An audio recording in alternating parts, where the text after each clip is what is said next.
할렐루야. 우리 다 같이 묵도하심으로 예배 시작하도록 하겠습니다.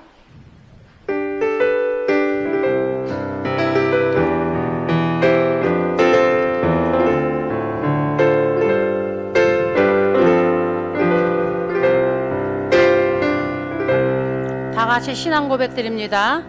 전능하사 천지를 만드신 하나님 아버지를 내가 믿사오며 그 외아들 우리 주 예수 그리스도를 믿사오니 이는 성령으로 잉태하사 동정녀 마리아에게 낳으시고 본디오 빌라도에게 고난을 받으사 십자가에 못 박혀 죽으시고 장사한 지 사흘 만에 죽은 자 가운데서 다시 살아나시며 하늘에 오르사 전능하신 하나님 우편에 앉아 계시다가 거기로부터 산자와 죽은 자를 심판하러 오시리라. 성령을 믿사오며 거룩한 공교회와 성도가 서로 교통하는 것과 죄를 사하여 주시는 것과 몸이 다시 사는 것과 영원히 사는 것을 믿사옵나이다. 아멘. 할렐루야. 우리 찬송가 428장 488장 내 영혼의 햇빛비치니. 자, 템포 하나 두 개 정도 올리세요.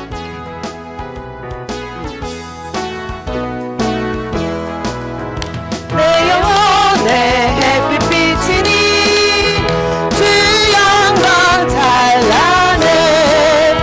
이 세상 어떤 빛보다 이 빛 더 빛나는 주의 영광 빛나는 내게 비춰주시옵소서.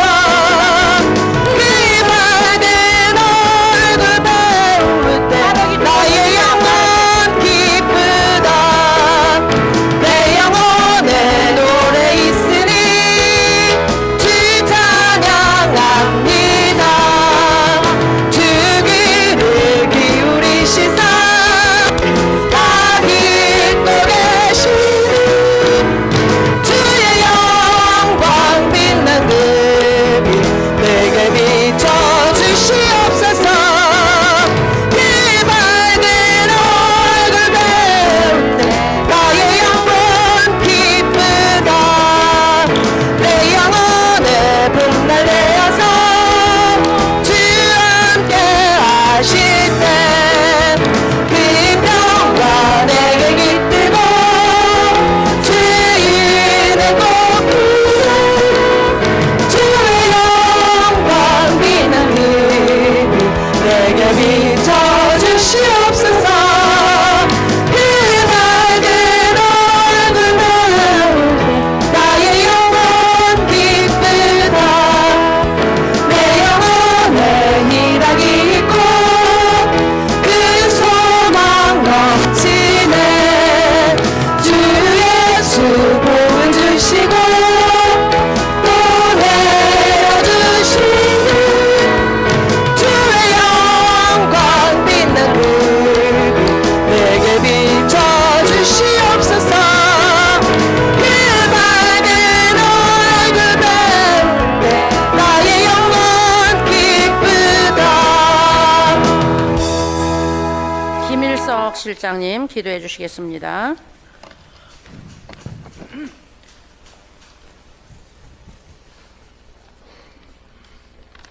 예, 기도드리겠습니다. 사랑과 은혜가 풍성하신 하나님 아버지, 오늘 이 시간 저희를 예배의 자리로 불러주심에 감사드립니다. 11월의 맑고 선명한 하늘 아래 저희의 마음도 깨끗이 씻어주시고 지난 한 해 동안 베푸신 주님의 은혜를 깊이 기억하게 하옵소서. 하나님, 저희의 삶이 언제나 주님의 인도하심 속에 있었음을 고백합니다. 순탄한 날에도 어려운 날에도 항상 저희 곁을 지켜주시며 믿음의 길로 이끌어주신 주님께 진심으로 감사와 찬양을 드립니다. 그러나 저희는 때로 주님의 뜻보다 자신의 욕심을 앞세웠고 감사보다는 불평과 원망을 내뱉을 때가 많았습니다. 주님, 저희의 연약함을 불쌍히 여겨주시고 다시금 감사의 영을 회복하게 하옵소서. 다음 주에 추수감사절 예배를 드립니다. 준비하는 기간 무탈하고 잘 준비할 수 있도록 도와주시옵소서. 오늘 드리는 이 예배가 형식적인 행사가 되지 않게 하시고 우리의 마음 깊은 곳에서 우러나오는 찬양과 기도가 주님께 향하게 하옵소서. 말씀을 전하시는 목사님에게 성령의 능력을 부어주셔서 그 말씀이 우리의 삶을 비추는 등불이 되게 하옵소서. 하나님, 이 계절에 저희의 가정과 교회 위에 감사가 넘치게 하시고 서로를 위로하고 세워주시는 따뜻한 공동체로 살아가게 하옵소서. 또한 이 땅의 어려운 이웃들에게 주님의 사랑이 흘러가게 하시며 우리가 받을 복을 나누는 손길이 되게 하옵소서.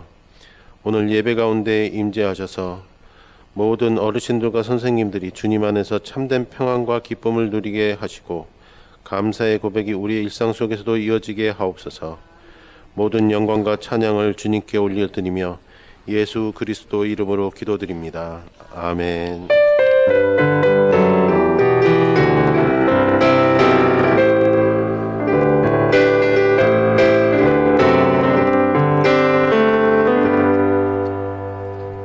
할렐루야. 자, 우리 하나님의 말씀 이제 보도록 하겠습니다. 자, 우리 다음 주에는 추수감사절 행사로 우리가 예배 드리죠. 감사 예배, 추수감사 예배. 그래서 이번에는 추수감사 예배를 또 이제 외부에서 손님들이 좀 오셔서 함께 드리는데, 우리 지금 성가 연습 열심히 하고 계시죠, 직원들? 우리 하나님의 말씀 오늘 누가복음 17장에서 볼 거예요. 누가복음 17장 11절 말씀부터 19절 말씀인데, 자, 우리 제목을 먼저 한번 다 같이 읽어보고, 그리고 성경 우리 함께 읽도록 하겠습니다. 우리 제목 다 같이 한번 읽어볼게요. 시작. 감사는 구원을 완성합니다. 아멘. 네. 다음 주가 이제 감사절이에요. 그래서 또 오늘부터 주일날 이제 교회 가시는 어르신들은 요번 주일날이 추수감사 주일이에요. 어르신들 교회 가셔서 예배 드리시는 어르신들 계시죠? 주일날 추수감사 주일이고, 우리는 이제 추수감사 주일 지나고 이제 수요일날 저희는 이제 추수감사를 행사를 하는 거죠. 자, 누가복음 17장 11절 말씀부터 19절 말씀까지 우리 계속 읽도록 하겠습니다. 다 같이 시작. 예수께서 예루살렘으로 가실 때에 사마리아와 갈릴리 사이로 지나가시다가 한 마을에 들어가시니 나병 환자 10명이 예수를 만나 멀리 서서 소리를 높여 이르되, 예수 선생님이여, 우리를 불쌍히 여기소서 하거늘 보시고 이르시되, 가서 제사장들에게 너희 몸을 보이라 하셨더니 그들이 가다가 깨끗함을 받은지라. 그 중에 한 사람이 자기가 나은 것을 보고 큰 소리로 하나님께 영광을 돌리며 돌아와 예수의 발 아래 엎드려 감사하니 그는 사마리아 사람이라. 예수께서 대답하여 이르시되, 10사람이 다 깨끗함을 받지 아니하였느냐? 그 9은 어디 있느냐? 이 이방인 외에는 하나님께 영광을 돌리러 돌아온 자가 없느냐 하시고 그에게 이르시되, 일어나 가라, 내 믿음이 너를 구원하였느니라 하시더라. 아멘. 할렐루야. 네. 자, 오늘 우리 누가복음 17장 11절 말씀부터 19절에 기록되어져 있는 이야기를 우리 모두가 너무나 잘 아실 거예요. 나병 환자 10명이 예수님을 만나서 나병을 치료받은 사건이에요. 근데 이 당시에 나병은 어떤 병이었느냐 하면, 지금도 뭐 한센시병은 거의 지금 뭐 저주받아서 나병에 걸렸다 이런 이제 개념은 없어졌지만, 지금도 이 한센시병은 의사가 치료를 못 하잖아요. 완전한 치료가 지금도 안 되잖아요. 근데 그때의 나병은 정말 저주받은 병이었어요. 그래서 이 성경에 하나님이 그 이스라엘 백성들에게 율례를 줄 때도 하나님께서 이스라엘 백성들에게 십계명을 율법으로 주시고, 그 다음에 모든 삶의 이 도덕, 윤리, 위생, 그 다음에 일상생활, 그 다음에 그 사람들이 그 평소에 사는 삶의 모든 행동까지 하나님께서 다 윤례로 주셨어요. 위생은 어떻게 관리할 것이고, 그 다음에 건강은 어떻게 할 것이고, 그 다음에 지금은 의학이라고 하는 것으로 이제 분리가 됐지만, 그때는 의학이라고 하는 파트로 아예 그런 것이 없었거든요. 그러니까 하나님이 이 건강에 대해서, 그 병 관리에 대해서, 병의 증세에 대해서 이런 것들을 하나님이 일일이 다 윤례로 주셨어요. 그래서 나병이 완전히 퍼지고 난 다음에 사람들이 그 나병인 줄 아는 것이 아니라, 나병의 증거가 이 피부에 하얀 반점으로 나타나면 그것은 가서 이제 제사장에 가서 검사 받아가지고 나병인 것이 확인이 되면 그때부터 격리가 됐어요. 그러니까 나병이 막 이렇게 뭉그러지고 진물이 나고 이래가지고 격리가 되는 게 아니라, 몸에 벌써 다른 사람하고 틀리게 증거만 나타나도 나병 환자가 되어서 격리가 되는데, 어떻게 격리가 되느냐면, 지금은 가족들하고만 떨어져 가지고 있지만 아예 사람들이 사는 도시 밖으로 나가야 됐어요. 성 밖으로 나가서 사람들이 얼씬을 못하는 곳에 가서 나병 환자들이 격리가 되다 보니까 사람 대접 못 받았지요. 그 다음에 누가 거기다가 음식물 제대로 갖다 주나요? 음식 제대로 갖다 주지 않지요. 그리고 완전히 이제 죽은 사람처럼 죽기만을 기다리면서 살아야 하는 저주받은 병이 나병이었어요. 그러니까 예수님께서 가시는 곳마다 죽은 자도 살리시고, 안진뱅이 일으키시고, 막 38년씩이나 된 중풍병자도 예수님께서 그 침상 가지고 걸어가게 만드시고 하는 소문이 전국에 다 퍼지니까, 나병 환자들이 성 밖으로 쫓겨나서 살다가 예수님 지나가신다는 소문 들으면 목숨을 걸고 달려 나와야죠. 살아야 되니까. 뭐 사람들이 자기들을 갖다가 막 떠밀든지 갖다가 발길로 차든지 상관하지 않고, 예수님 지나가신다는 소문 들리면 살아야 되겠다고, 우리도 그 예수 만나야 되겠다고 목숨을 걸고 나와야 되겠죠. 그러다 보니까 여기도 이제 예수님께서 예루살렘으로 올라가시는 길에 이 나병 환자들이 예수님 예루살렘에 올라가신다는 소문을 들은 거예요. 그래서 이 사마리아와 갈릴리 사이에 성 밖으로 쫓겨나서 살고 있던 나병 환자들이 10명이 예수님께로 달려나온 거예요.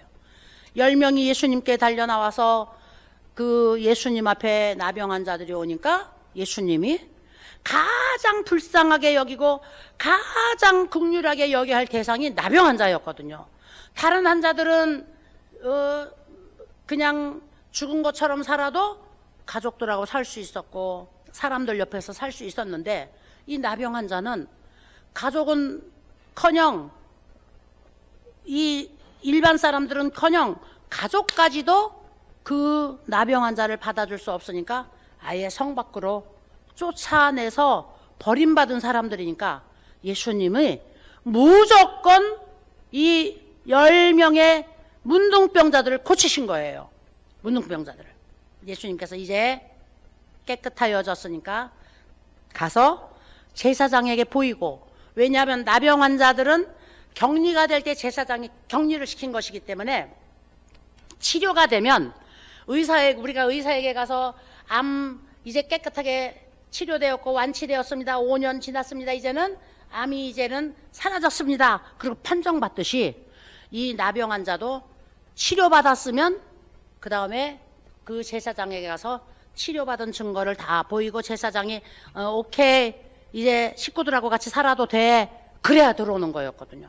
그 예수님께서 나병 환자들을 깨끗하여졌다, 이제는 치료받았다 선포 딱 하시고 가서 제사장에게 가서 검사받고 이제 정상적인 생활 해라, 그리고 보내셨어요. 보내셨는데 이 10명이 치료받은 사람 중에 9명은 누구였느냐면 유대인이야. 유대인은 하나님의 백성들이라고, 자기는 하나님의 자녀들이라고, 자기들은 하나님을 믿는 사람들이라고 자부하는 사람들이에요.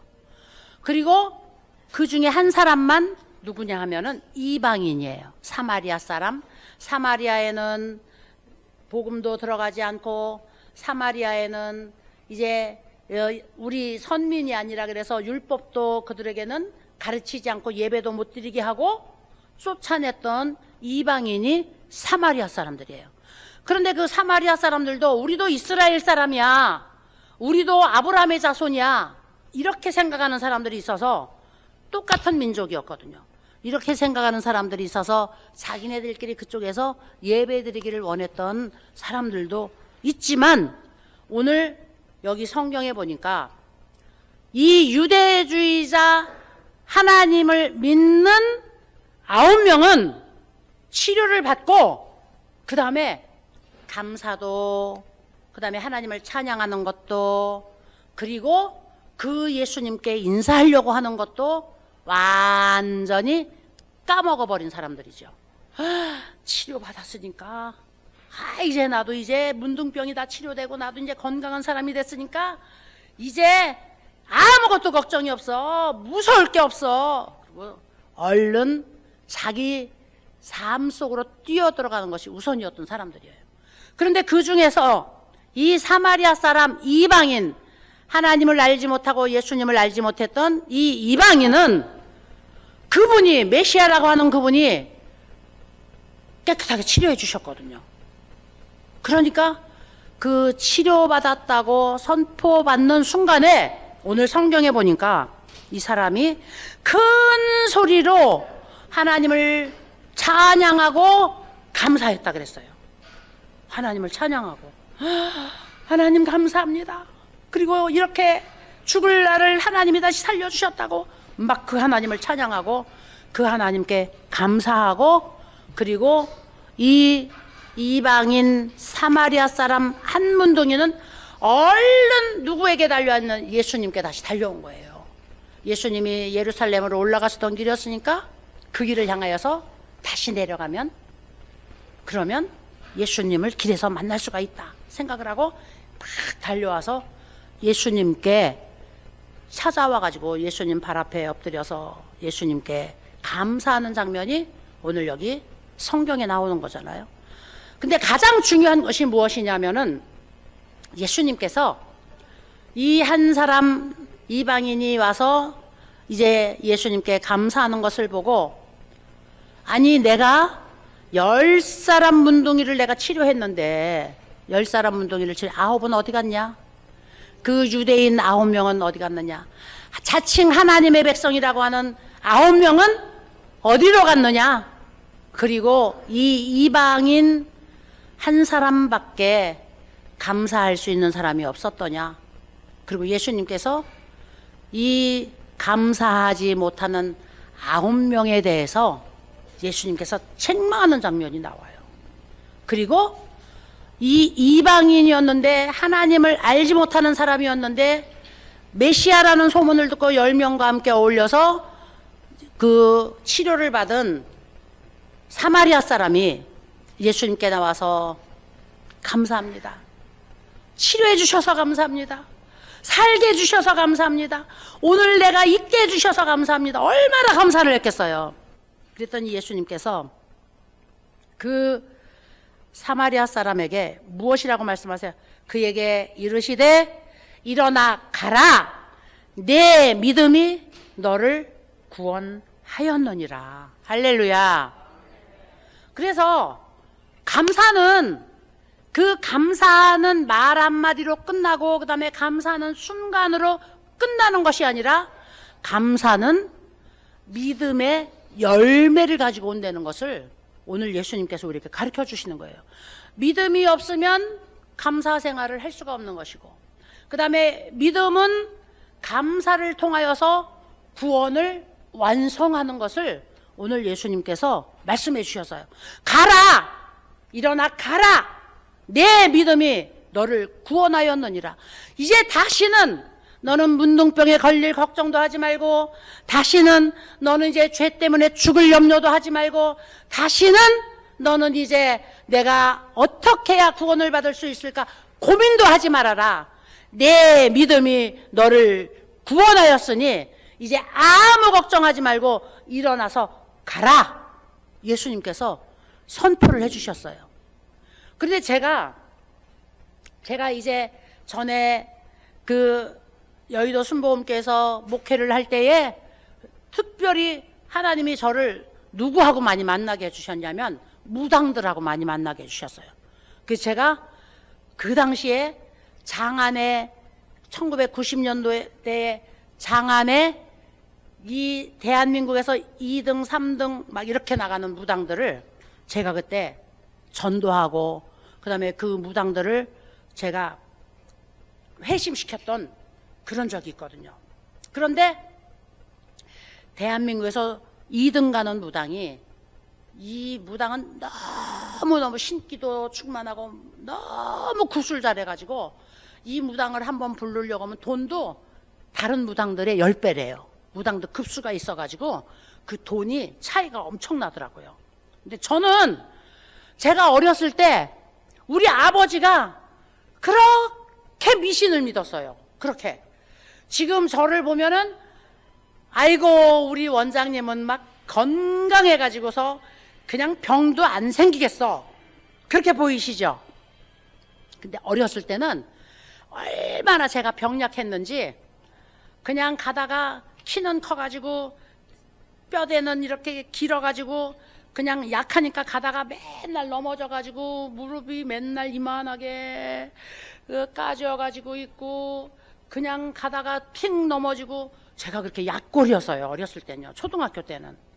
그래가지고 매일 기억에 엄마 등에 업혀가지고 매일 병원에 막 하던 일 등에 업혀가지고서 그냥 아무것도 나는 볼 수 없지만 등에 업혀갖고 막 우리 엄마가 막 그냥 막 달려갖고 병원에 가던 그런 기억 이런 것만 있는 거예요. 제 기억에. 그러니까 제가 약하니까 우리 아버지가 무당을 불러가지고 집에서 굿을 엄청나게 했어요. 무당을 불러가지고. 근데 굿판이 제가 어렸을 때도 분명하게 기억하는 것이 굿판이 처음에는 마당에서만 했어요. 무당이 와가지고 마당에서만 이렇게 하고 그다음에 작두 던져보고 칼로 다 꽂고 이렇게 하기 시작한 그 굿이 나중에 마루로 들어오고 그다음에 나중에 안방으로 들어오고 그리고 나중에 집안 전체로 들어와가지고 처음에 마당에서 반나절하고 그다음에 몇 달 만에 한 번 더 와서 한 번 더 하고 그다음에 하다가 이제 툇마루로 들어와서 툇마루에서 한나절 하다가 그다음에 안방으로 들어와서 이틀 하다가 그다음에 전 집안으로 들어가고 한 달을 하는 거예요. 이렇게 우리 아버지가 굿을 하다가 집안이 다 망해버렸어요. 굿판에. 그래서 귀신은 제가 어렸을 때 우리 집안이 예수님을 안 믿으니까 그렇게 했겠죠? 제가 이 어렸을 때 그걸 깨달은 거야. 귀신은 절대로 복을 주지 않는다. 귀신은 망할 때까지 물고 늘어진다. 제가 어렸을 때 그걸 깨달았어요. 그래서 제가 잠자리에서 교회 종소리 듣고 교회가 종이 울리면은 잠자다가 이불 속에서 혼자 기어나가서 제가 초등학교 입학하기 전에 교회로 갔어요. 교회로 갔더니 이제 우리 아버지 어머니가 막 안 된다 그랬죠.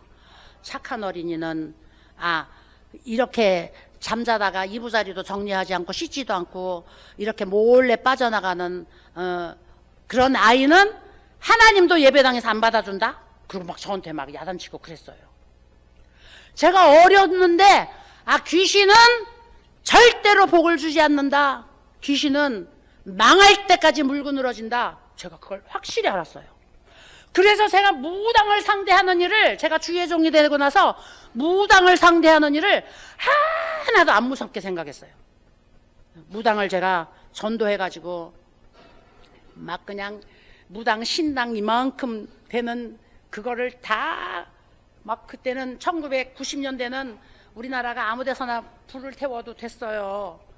그거를 막 이런 공터가 있는 데다가 다 끄집어내 가지고서 거기서 그거를 다 불살르고 이렇게 막 무당이 회심을 했는데, 우리나라에서 두 번째 가는 무당은 이 자기 집안에다가 이걸 차린 것이 아니라 이 사람은 너무 유명하니까 불려다니는 거야. 전국으로 팀을 데리고서 이제 불려다니는데, 이 사람이 병이 들어서 예수님을 구주로 영접하기로 하고, 그 다음에 이제 제가 가서 완전히 회심시키고, 그 다음에 자기가 갔다 온 것 다 불태웠는데, 그 사람은 이제 불태우는데 얼마 안 되더라고요. 무당이 집안에다가 신전을 차린 사람은 그냥 산더미 같아. 그걸 다 끄집어내니까. 이 재단을 허물어 가지고 우리 구역에 구역 성도들이 막 가가지고, 여자들이 가가지고 막 그 재단을 다 망치로 때려가지고 재단을 다 뜯어내가지고 막 그냥 귀신 막 양쪽에다 이만한 귀신들 막 세워놓고, 그 다음에 쫄맹이 귀신들 막 쫙 세워놓은 거를 우리 성도들이 다 막 들고 나와가지고 그거를 불을 태우는데, 완전히 막 이 공터에 그냥 막 이삿짐 쓰레기 버린 것처럼 하나깔떡이더라고요. 그리고 그분이 완전히 예수 믿고 나서 완전히 삶이 달라졌어요. 완전히. 그런데 한 무당은 한 번 나가면 그 당시에 돈이 몇 천만 원이었대요. 굿 한 번 나가면 막 5천만 원. 그 당시에 90년대 5천만 원이면 지금 한 5억은 넘을 거예요, 아마. 그렇게 받아가지고서 살던 사람이 그렇게 돈을 벌면 엄청나게 부자여야 되는데, 그렇게 돈을 버는데 부자가 아니에요. 예수 믿고 나니까 이제 돈이 다 끊어졌어. 있던 돈 다 쓰고 나니까. 그러니까 무당밖에 자기가 해가지고 돈 버는 경험이 없으니까 돈이 다 떨어지고 가난해지니까 내가 어떻게 해야 돈을 버나. 뭐 사람들은 와가지고 자꾸만 막 큰 굿 해달라고 자꾸만 오지요. 근데 자기는 이제 예수 믿기로 결심해갖고 다 했으니까 이제 안 한다고 다 이제 거절했는데, 돈이 없으니까 요 유혹에 살짝 밀려가가지고, 전도사님 내가 한 번만 하고 올게요. 큰 거 말고 요거 조그마한 거 한 번만 하고 올게요. 돈 때문에 한 번 가겠다는 거예요. 안 된다 그랬죠. 왜 안 되는 줄 아세요? 성경에 보면 하나님이 우리가 여기가 깨끗한 집이라고, 우리 마음이 집이에요. 우리 마음이 집인데, 이 집에 도둑놈들이 들어와 가지고서 여기저기 도둑질 해가고, 그 다음에 도둑질 해간 집 깨끗해요, 더러워요? 도둑질 해간 집은 더럽잖아요. 서랍도 다 열어서 다 헤쳐놓고, 장문도 다 열어서 다 헤쳐놓고, 신발 신고 들어와 가지고 막 어떤 집은 도둑놈이 와서 다 훔쳐가고, 옛날에는 거기다가 소변 대변 봐놓고 가요. 어렸을 때 제가 들었어요. 그러면 그 도둑놈은 절대로 못 잡는데요. 막 이런 시절이었거든. 그래서 예수님이 비유로 말씀을 하셨는데, 이렇게 더러워진 집안에 점령하고 있던 그 도둑놈들을 싹 내쫓아버리고 주인이 집안을 깨끗하게 청소해놨어요. 깨끗하게 청소해놨는데, 이제 그 집을 문단속을 잘 해가지고 문을 단단히 잠가 걸고 그 다음에 잘 지켜야 되는데, 문단속을 제대로 하지 않고 문 다시 열어놓고 그 다음에 지키지 않으니까 그 쫓겨났던 도둑놈이, 강도가 이제 그때는 내가 혼자 들어가서 저 집 다 훔쳐왔는데 지금 집수리 다 하고 그 다음에 정돈 다 해놓고 그 보물들 다 감춰놓을 자리 다 감춰놨고 이런 집이니까 나 혼자 들어가서는 이제 도둑질을 못해. 그리고 몇 명을 더 데리고 오느냐? 7명을 더 데리고 들어온대요. 그 집을 다시 도둑질하기 위해서. 예수님이 귀신이 한 마리가 쫓겨나가면 다시 그 집에 들어올 때, 우리를 귀신들이 점령하려고 들어올 때는 혼자 들어오는 것이 아니라 7 귀신을 데리고 우리 속에 들어오는 거예요. 그냥 이 무당이 한 번, 전도사님 내가 한 번만 나가가지고 내가 돈 좀 벌어오고 절대로 안 나갈게요. 청소했던 집안 다시 문 열어가지고 귀신들에게 그 집안 구경시켜주니까 그 다음에 귀신이 한 명만 들어오면 안 돼요. 못 이기거든. 7 귀신을 데리고 들어오는 거야, 이 무당한테. 그래서 한 번만 하고 안 할게요 했는데 7 귀신이 들어와서 이 무당을 괴롭히는데 아파가지고 죽게 만들어 놓은 거예요. 아파가지고. 그래서 결국은 이 무당이 아파가지고 이제 죽게 생겼으니까 결국 그 무당들 세계 싹 끊어버리고 예수님 앞에 나서 살려만 주시면, 예수님 살려만 주시면 내가 정말 이제는 내가 예수님 배반하지 않고 살겠습니다. 막 철두철미하게 회개하고 성도들이 가서 날마다 기도하고, 그래서 병원에서 못 고친다고, 암 말기가 돼서 못 고친다고 나가서 맛있는 거 먹다가 이제 한 2달 있으면 죽는다고 한 사람이 살아났어요. 할렐루야. 하나님이 고쳐주셨어요. 하나님이 고쳐주셨는데 그분이 1년 살고 천국으로 갔습니다. 1년 살고 교회 다니고 성경 공부하고 하면서 이제 고침받아서 살기는 살았는데, 하나님이 너는 또다시 건강해지고 또다시 너는 이제 완전하게 활동할 수 있으면 또 옛날에 귀신에게 대문 열어가지고 귀신이 다시 들어와서 너를 점령한 것처럼 또 될 테니까 너 이렇게 건강하고 지금 믿음에 확실히 섰을 때 데리고 가는 게 좋겠다. 하나님이 그렇게 인정을 하셨는지 그분이 1년 살고 다시 병이 도져서 병원에 가니까 이제 고칠 수 없다 그래가지고 그냥 천국 갔어요. 예수님 기도하면서 천국 갔어요.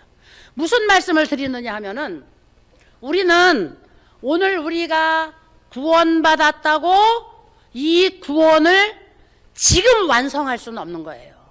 언제까지 우리가 구원을 지켜야 완성이 되느냐 하면은, 예수님 다시 이 세상에 심판주로 오실 때까지 우리가 이 믿음을 잘 지켜서 믿음을 우리가 잘 보관해야 그때 구원이 완성되는 거거든요.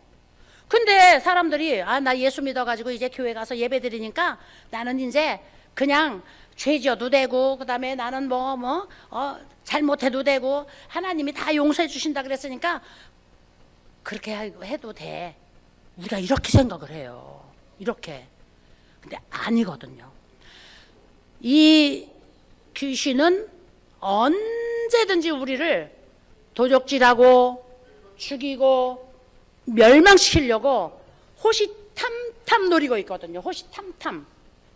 그래서 저희는 결국 우리 아버지가 굿판을 엄청 좋아, 미신을 엄청 좋아하고 무당을 엄청 좋아해가지고 집안이 사업하던 게 망하고, 우리 엄마가 병들고 우리 아버지가 병들고 막 이래가지고 우리 부모님도 일찍 돌아가셨어요. 저희가 어렸을 때, 제가 막 초등학교 다닐 때. 저는 그래서 이제 그때 어렸을 때 저 혼자서 예수님을 믿고, 그리고 제가 이제 이 주의 종이 되고 나서 귀신의 세계에 제가 절대적으로 두려워하지 않고 그 귀신의 세계를 제가 알게 되었거든요. 그대로 예수님을 몰랐다면, 그대로 내가 우리 부모님처럼 살았다면 저도 완전히 이 세상에서 무엇이 어떻게 되어서 살아있을는지 죽어있을는지도 모르죠. 그러나 오늘 예수님을 나의 구주로 영접하고 그 다음에 그 구원의 은혜에 감격하고, 그리고 어떤 일이 있어도 절망하고 낙심하고 하나님을 원망하지 말자, 이렇게 결심을 하고 하나님 앞에 감사하는 삶을 제가 열심히 살으려고 그랬어요. 왜 열심히 살으려고 그랬냐면 성경을 제가 많이 읽었거든요. 어려서부터. 그래서 막 이 성경을 외워가지고 성경 암송대에 제가 막 어렸을 때도 나가가지고 성경을 많이 외우고 성경을 어렸을 때도 엄청나게 제가 읽었거든요. 하나님의 말씀에 그렇게 돼 있거든. 그렇게 이스라엘 백성들이 애굽에서 나와가지고 일주일이면 가서 자기 나라를 세우고 그 다음에 거기에서 하나님이 복을 주시는 삶을 살 수가 있었는데 이 이스라엘 백성들이 광야를 40년 동안 돌아다니다가 간데 또 가고 간데 또 가고 간데 또 가고 간데 또 가고 광야를 40년 동안 돌아다니다가 그 부모 세대가 다 광야에서 죽었어요. 그 부모 세대가.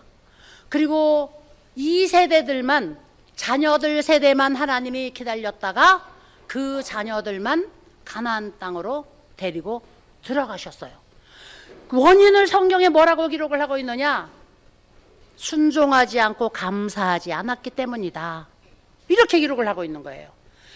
조금만 어려움이 있으면 하늘을 대고 원망하고, 조금만 힘든 것이 있으면 하나님 앞에 삿대질하고 하나님을 대항하고, 또 하나님이 그거 만족하게 해주면 하나님 감사합니다 그러다가 또 가다가 물 한 번만 못 먹으면 하나님이 어디 있느냐 그러고, 왜 우리를 애굽에서 데리고 나왔느냐 그러고 또 원망하고. 이게 이스라엘 백성들이었거든요. 이것이 이스라엘 백성들은 하나님이 하나님의 선민이라고, 하나님의 백성이라고 하나님이 정해준 사람들이에요.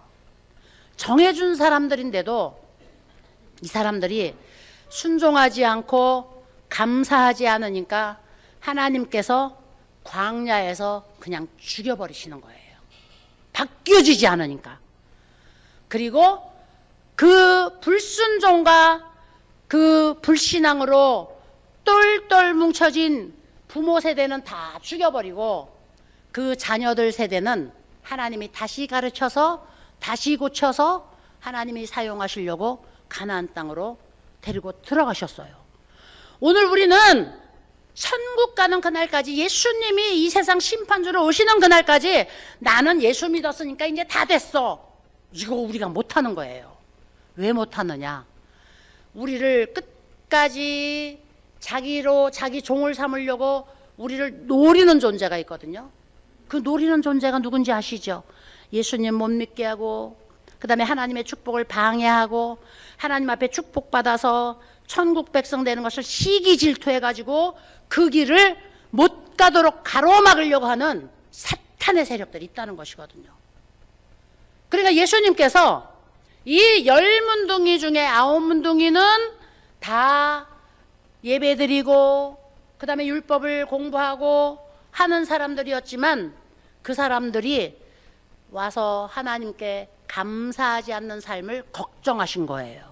언제 또다시 가룟 유다처럼 멸망의 자식이 되어서 이제 그 심판 지옥 자식이 될는지도 모를 것에 대해서 예수님이 걱정하신 거예요.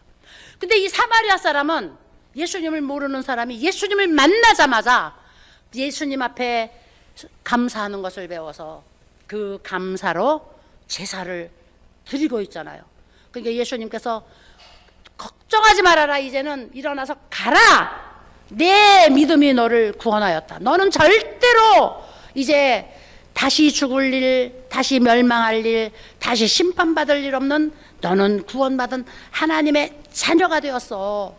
이렇게 예수님께서 선포하신 거거든요. 우리 감사 생활이 우리의 삶을 얼마나 다른 삶으로 바꿀 수 있다는 것을 오늘 성경이 말해주고 있는 거예요. 그래서 실제로 한번 보세요. 여러분들 옆에서 말을 이쁘게 하는 분들은 삶도 평탄해요. 말을 거칠게 하고 그 다음에 말을 막상스럽게 하는 사람들은 삶도 평탄하지가 못해요. 그래서 성경이 뭐라고 말씀을 하고 있느냐면, 입술로 선포하고 시인한 것이 우리 삶의 열매가 된다. 그냥 네가 말한 것을 네가 먹고 사는 거야. 하나님이 그렇게 말씀하셨어요. 네가 입술로 고백해갖고 네 말이 밖으로 탁 나오면 그 말이 바로 네 열매가 되는 거야. 그러니까 날마다 빌어먹을 놈, 저주받을 놈, 무슨 놈하고 자란 자녀들이 안 되잖아요. 부모가 맨날 저주하고 길렀으니까. 제 주변에서 확실히 제가 보고 있어요. 근데 어려서부터 깡통이고, 어려서부터 사람들에게 막 멸시받고, 이런 자녀를 그 부모가 날마다 기도하면서 너는 하나님의 아들이야, 너는 하나님의 백성이야, 너는 하나님 앞에 복을 받을 자녀야. 그리고 그 아들을 붙들고 날마다 그 엄마가 기도하고 그랬더니요, 삼형제가 있는데 첫째는 수재고 아들이, 걔는 수재여서 막 이 IQ도 높고 공부도 잘해갖고 걔는 막 수재고, 둘째도 똑똑하고, 요 막내는 바보. 그래서 중학교도 못 들어갔어요. 한국에서 그때는 중학교도 시험 보고 들어갈 때인데, 중학교도 추첨 바로 될 때여서 중학교도 들어가기 힘들어서, 고등학교는 아예 한국에서 못 들어가는 거야. 중학교 신설된 그 중학교에 간신히 들어갔어요. 한글도 다 못 깨우쳤어, 중학교를 마치는 동안에. 그런데 그 자녀를 데리고 엄마가 날마다 기도하고, 너는 하나님의 아들이야, 너는 하나님이 복을 주실 아들이야, 너는 하나님의 백성이야, 너는 하나님이 머리 되고 꼬리 되지 않고 위에 있고 아래에 있지 않고, 너는 꾸어줄지라도 꾸임받지 않게 하시는 아들이야. 그 아들을 날마다 그 엄마가 붙들고 축복하고 기도하고 축복하고 기도하고 그랬는데, 그 아들이 한국에서 집은 좀 잘 살았어요. 아들이 한국에서 고등학교를 갈 데가 없는 거야. 중학교 어떻게 신설 중학교는 들어가 갖고, 중학교는 간신히 한데 중학교를 다니면서도 한글말 다 못 깨우쳤으니까 수학 문제도 못 풀죠, 시험도 못 보죠. 그 아들 때문에 그 아들을 미국으로 보낼 생각을 했어요. 미국으로 유학을 보내야 되겠다. 할 수 없다, 한국에서는 길이 없으니까. 그 아들을 미국으로 유학을 보내니까 수재 아들이 따라가죠. 큰 아들이에요. 엄마, 내가 가서 내 동생 내가 보살펴야 되니까 나도 따라가겠습니다. 수재 아들을 하고 같이 갔어요. 수재 아들은 미국에 가서 UCLA를 다 통과했어요. 대학교도 UCLA, 그 다음에 대학원도. 근데 이 막내는 간신히, 미국에서 고등학교 졸업하면 역사 시험 봐야 돼요. 합격해야 돼요. 그거 합격해야 그 다음에 1차 떨어지고 2차 떨어지고 마지막 졸업하기 전에 3차 시험 보는데 하나님이 천사를 붙여줘서, 이 아이 옆에 천사를 붙여줘가지고 그 천사가 문제를 다 풀어서 둘이 시험을 봐가지고 합격을 하게 만들고, 대학도 들어갈 자리 없어갖고 막 한국에서 기도하고, 흑인 동네는 절대로 보낼 수 없어요, 하나님. 흑인 동네는 보낼 수 없으니까 대학 가게 해주세요. 막 한국에서 그 아들 위해서 기도하니까 뉴욕에 또 백인들 동네 신설 대학이 생긴 거야. 신설 대학이 생겨서 또 거기를 갔어요. 거기를 가서 간신히 대학을 했어요. 형은 UCLA 대학원 막 그냥 자기가 아무데나 찝어서 막 갈 수 있도록 거기서 공부를 다 했는데, 얘는 이제 대학은 더 이상 갈 수가 없으니까 대학만 졸업하고 귀국을 했어요. 했는데 지금 걔네들이 이제 50대가 된, 이제 작년이 됐는데, 지금 이 바보 같았던 둘째 아들은 우리나라 대기업의 임원이 됐고, 건설회사로 들어가서 얘는 대기업의 임원이 됐고요. 그 수제 똑똑한 아들은 정신병자가 됐어요. 얘는 와서 영어학원, 대기업에서 스카웃 해가지고 대기업에 들어가서 한 달 하다가 뛰쳐나오고, 또 대기업에서 스카웃해서 거기 들어가서 한 달 하다가 뛰쳐나오고, 그러다가 나는 혼자서 영어학원 하겠다고 영어학원 또 했는데 영어학원도 또 망하고, 결국은 이 바보 같던 아들은 하나님의 축복을 받아가지고 일찍이 결혼을 해가지고, 부인도 그냥 고등학교 선생님 만나가지고, 아이들도 일찍이 결혼, 대기업에 지금 임원이 돼 있는데, 큰아들은 하나님 경외하는 것을 귀중하게 여기지 않고 이 자기 똑똑한 것만 믿고, 그리고 부모에게 온전히 순종하지 않고 이렇게 하다가 결국은 아무리 똑똑하면 뭐해요? 아무리 똑똑하면 그래서 정말 하나님을 경외하고 그 다음에 감사하는 삶. 얘는 그 자기가 형제들 중에서 뛰어나지 못한데 엄마가 그 신앙생활 해야 된다, 기도하자, 찬양하자, 감사하자, 다 따라서 순종하고, 그 다음에 그렇게 순종하면서 자기가 그렇게 이렇게 통과한 것들을 기적적으로 체험을 하니까 감사하고 이러는 삶을 사는데, 형은 내가 똑똑해갖고 나는 내가 뭐든지 다 할 수 있어, 내가 잘했기 때문에 이렇게 길도 열리는 거야, 그리고 바빠서 교회도 좀 빠져야 돼, 막 이러고 이렇게 해갖고 삶이 이제 50대가 됐는데 완전히 삶의 방향이 달라진 거예요. 이스라엘 백성들이 바로 우리는 하나님의 백성이야, 우리는 선민이야, 하나님이 우리는 절대로 버리지 않아, 이렇게 여겼던 백성들이지만, 그들이 하나님이 배불려주면 하나님 배불러요, 좋아요, 그러다 조금만 배고프면 아이고 하나님 이렇게 배고프게 만들면 되겠어요, 막 하나님 원망하고 또 감사하지 못하고 이렇게 했더니 하나님이 저들을 보장해 주지 않고 다 광야에서 죽여버렸잖아요. 오늘 우리는 그래서 목사님들이 설교할 때 그런 이야기 잘하잖아요. 감사하고 찬양하고 감사하고. 정말 그 형편없어도 감사하고 찬양하고 감사하고 찬양하는 분들은 길이 활짝 열려요.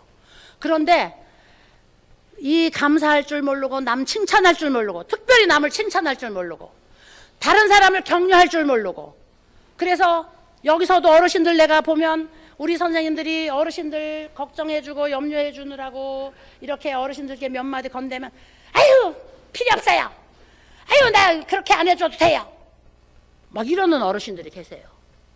근데 대다수의 어르신들은 아유 감사해요, 고마워요, 선생님들 너무 고마워요, 감사해요.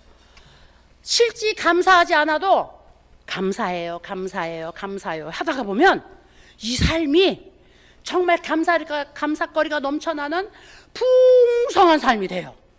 그리고 그 삶이 너무너무 사람도 순해지고 사람도 양반이 되고, 그 다음에 사람도 양반이 되니까 삶도 평탄해지는데, 말을 막 뭐가 감사해요, 아유 시끄러워서 못 살겠어, 다른 사람들에게도 칭찬해주는 말 하지 않고 막 지적하고 이러는 사람들은 이 마음에서 자기가 뱉은 말을 성경이 분명히 네가 입술로 그 뱉어놓은 것을 네가 열매로 먹을 것이다, 그걸 내가 열매로 먹는데요. 그러니까 말이 얼마나 중요해요. 그런데 그 중에서 하나님이 감사를, 하나님이 어떤 제사보다도 더 기쁘게 받으신다 그랬거든요. 그래서 우리는 복을 받아야 감사하는 게 아니라, 하나님이 나에게 기적을 주셔야 감사하는 게 아니라, 오늘 내가 하나님 호흡하고 있는 것, 지금 요양원에 가보면은 우리 어르신들도 이제 견디다 못해서 보호자들이 요양원으로 모신 분들이 있어요.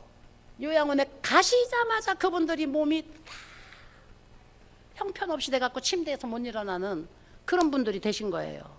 그러다 얼마 안 있다가 돌아가셨다는 소문 들리고, 우리 여기 오시는 어르신은 얼마나 감사해요. 하나님 우리 이런 자녀들, 효도하는 자녀들 주셔서 감사합니다.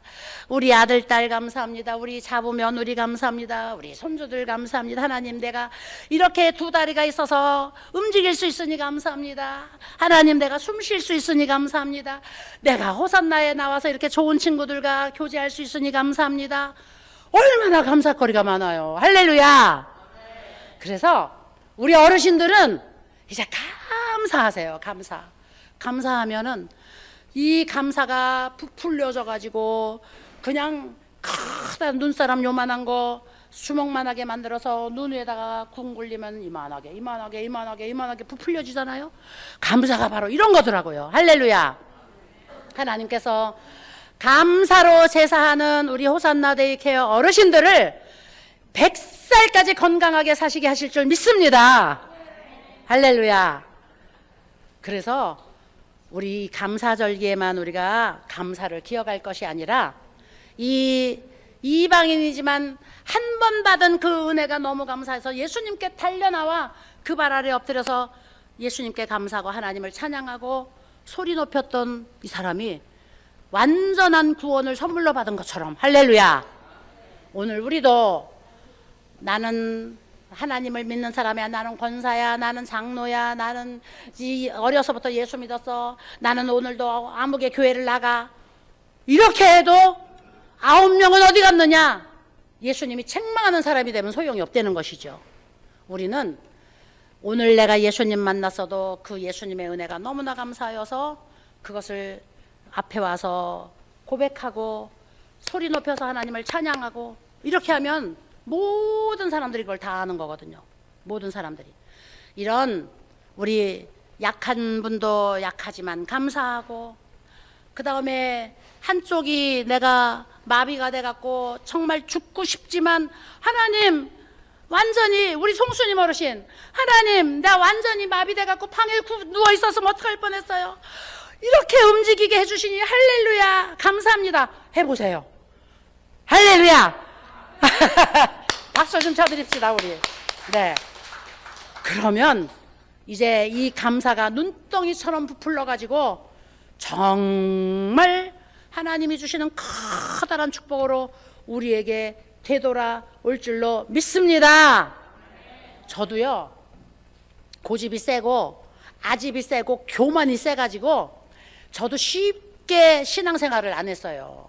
어려서부터 예수는 열심히 믿었는데 하나님 앞에 맨날 삿대질했거든요. 저도 예수는 열심히 믿었는데 아집이 세고 고집이 세고 저도 막 교만이 많다 보니까 내 맘대로 안 되고 내 뜻대로 안 되고, 내가 이렇게 열심히 하는데 하나님이 왜 나를 갖다 안 열어줘? 왜 하나님이 나를 도대체 안 도와줘? 막 이래가지고 나도 맨날 하나님 앞에 삿대질을 했거든요. 엄청 저도 고난을 많이 당했어요. 저도요. 사람들이 볼 때는 똑똑하고, 아유 뭐 너는 씩씩하고, 아유 너는 의리해, 사나이보다도 더 의리의 사람이고, 막 사람들은 나를 칭찬했지만 내 개인적으로는 얼마나 고달픈 삶을 살았는지 몰라요. 하나님이 날마다 나를 갖다 하나님이 갖다 콱 박아놓고, 하나님이 콱 박아, 엄청 저도 고난의 삶을 살았어요. 이렇게 살다가 보니까 아하, 내 입술로 내가 내은 것들을 내가 날마다 내 열매로 받아먹어서 그렇구나, 이걸 제가 깨달은 거예요. 그래서 우리 어르신들 선생님들한테도 수고하신다고, 고맙다고, 감사하다고, 자녀들한테도 그래도 내가 너 같은 아들 너 같은 딸 있어서 내가 너무나 감사하다고, 하나님 앞에도 여러분들 지금 처지를 놓고도 하나님 내가 가서 몸져갖고 두루누워 있고 살이 피고 있으면 어떡할 뻔했어요. 그러면 열효자 소용없대는데 긴 병에 우리 어르신들이 가서 이렇게 자녀가 효자래도 자리에 두루누워 있으면 그 자녀들이 끝까지 효자 노릇 할 수 있겠어요? 못해요. 하나님 내가 휘청거리지만 걸을 수 있게 하시니까 감사합니다. 하나님 내가 연약하지만 두 눈으로 볼 수 있고 말할 수 있고 이렇게 호산나 나와서 친구들 만날 수 있으니 감사합니다. 날마다 감사하시면 우리 어르신들에게 하나님이 더 큰 복을 주실 줄로 믿습니다. 할렐루야. 우리 이 감사절에만 감사하는 것이 아니라 우리의 일상생활이 감사로 제사할 수 있는 입술의 열매가 우리 어르신들에게 주렁주렁 열려지시기를 저도 똑같이 그렇게 결심하면서 우리 하나님 앞에 기도하도록 하시겠습니다. 기도하겠습니다. 거룩하시고 영화로우신 아버지 하나님 감사합니다. 이제 우리가 추수감사주의를 맞이하면서 하나님 앞에 우리가 정말 감사할 것이 너무나 많은데 감사하지 않고 원망하고 불평하고 살았던 것들을 우리가 회개합니다. 하나님 아버지, 그러나 이제부터는 정말 감사거리가 너무나 많다는 것을 이제 발견하고 찾아내고, 그리고 감사로 열매를 맺는 이런 삶을 살겠습니다. 우리 어르신들도 그렇게 결심하였습니다. 하나님 아버지, 자녀들이 조금 부족하고 자녀들에게 내가 좀 실망을 했고 내가 사는 형편이 지금 내가 생각했던 것보다 안 좋아졌고 내 몸이 빨리 건강해지지 않고 계속 아프고 힘들고 좋아지는 것이 눈에 보이지 않는 것 같아도 이것을 보이는 대로 원망하고 불평하고 한탄하는 것이 아니라 이것을 하나님이 지금은 보이지 않지만 더 좋은 것으로 만들어 주신 것을 기대하면서 감사하는 삶을 우리 어르신들이 날마다 살게 하여 주시옵소서. 그래서 가정이 복을 받고 자녀가 복을 받고 우리 어르신들이 하나님 앞에 큰 축복을 받아서 이 한문둥병자가 예수님 앞에서 이제 일어나 가라, 내 믿음이 너를 구원하였다고 하나님이 우리에게 축복을 선포하시는 이 주인공들이 되게 하여 주시옵소서. 아버지 하나님, 이제 한 해를 수확하는 이 풍성한 가을이 왔습니다. 우리 어르신들 가정에도 자녀들의 삶에도 주님 한 해 동안에 큰 수확을 거두어 드릴 수 있도록 하나님이 축복하여 주시어서 이 풍성한 수확으로 인하여 더 많이 감사할 수 있도록 도와주시옵소서. 우리 호산나 데이케어도 하나님이 이렇게 지켜주신 것을 감사합니다. 이렇게 여기까지 이끌어주신 것을 감사합니다. 이렇게 좋은 우리 선생님들과 함께 또 이렇게 좋은 어르신들 날마다 변함없이 한 가족이 되게 하신 것을 감사합니다. 하나님 아버지, 이 감사를 하나님이 받으시고 이 감사의 제사를 하나님이 기쁘게 여기셔서 우리 호산나 데이케어를 더 축복하여 주시옵소서. 호산나 데이케어에 계신 어르신이 더 행복하게 하여 주시고 호산나 데이케어에서 날마다 천국 생활하게 하여 주시옵시고 우리 호산나 데이케어에 나오는 어르신들이 더 건강하시고 더 행복하실 수 있도록 주께서 복의 복을 더하여 주시옵소서. 하나님 아버지, 우리 선생님들의 가정과 생활과 범사도 하나님께서 축복하여 주시어서 하나님 아버지, 주께서 이제 소원하는 것 이루어지게 하여 주시고 목표한 것 달성하게 하여 주시고 모든 계획하는 것들 이루어질 수 있도록 형통의 형통을 더하여 주시옵소서. 축복하여 주심을 감사드리며 예수님의 이름으로 간절히 기도드렸습니다. 아멘. 할렐루야. 우리 하나님께 영광 돌립니다. 우리 옆 사람에게 한번 축복합시다. 예수님의 이름으로 축복합니다. 옆 사람에게. 자, 옆 사람 손을 잡고 예수님의 이름으로 축복합니다. 축복합시다. 할렐루야. 예수님의 이름으로 축복합니다. 우리 이제 주님 가르쳐 주신 기도로 마치도록 하겠습니다. 하늘에 계신 우리 아버지여, 이름이 거룩히 여김을 받으시오며 나라가 임하시오며 뜻이 하늘에서 이루어진 것 같이 땅에서도 이루어지이다. 오늘 우리에게 일용할 양식을 주시옵고 우리가 우리에게 죄 지은 자를 사하여 준 것 같이 우리 죄를 사하여 주시옵고 우리를 시험에 들게 하지 마시옵고 다만 악에서 구하시옵소서. 나라와 권세와 영광이 아버지께 영원히 싸움나이다. 아멘.